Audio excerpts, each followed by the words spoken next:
War ಆಗ್ತಾ ಇರುತ್ತೆ. ಮಾತಾಡಿರೋ ಜಗಳ, ಕುಂತರೂ ಜಗಳ, ನಿಂತರೂ ಜಗಳ ಆಗುತ್ತೆ. ಗುರು ಶುಕ್ರ ಒಟ್ಟಿಗೆ ದುಡ್ಡು ಬರುತ್ತೆ, ಮೋಸ ಹೋಗ್ತೀರಾ. ದುಡ್ಡೆಲ್ಲ ಮಕ್ಳಿಗೆ ಮದುವೆ ಆದಮೇಲೆ ನಿಮ್ಮ ಲೈಫಲ್ಲಿ ದುಡ್ಡು ಖಾಲಿ ಆಗುತ್ತೆ.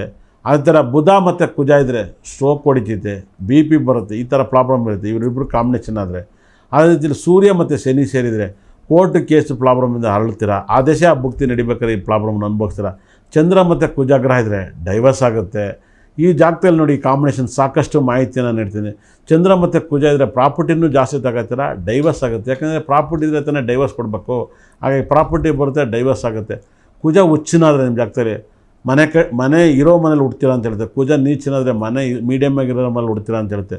ಗುರು ಹುಚ್ಚಿನಾದರೆ ಮಾತು ಬಿಡ್ತೀರಾ ಅಂತ ಹೇಳ್ತೆ. ಗುರು ನೀಚ ಆದರೆ ಸಕ್ಕ ದುಡ್ಡು ಮಾಡ್ತೀರಾ ಅಂತ ಹೇಳ್ತೆ. ಶುಕ್ರ ಹುಚ್ಚಿನಾದರೆ ಕೋರ್ಟ್ ಕೇಸನ್ನು ಅನುಭವಿಸ್ತೀರಾ ಅಂತ ಹೇಳುತ್ತೆ. ಶುಕ್ರ ನೀಚನಾದರೆ ಅವೆರಡನ್ನೂ ಬಿಟ್ಟು ನೆಮ್ಮದಿಯಾಗಿರ್ತೀರಾ ಅಂತ ಹೇಳುತ್ತೆ.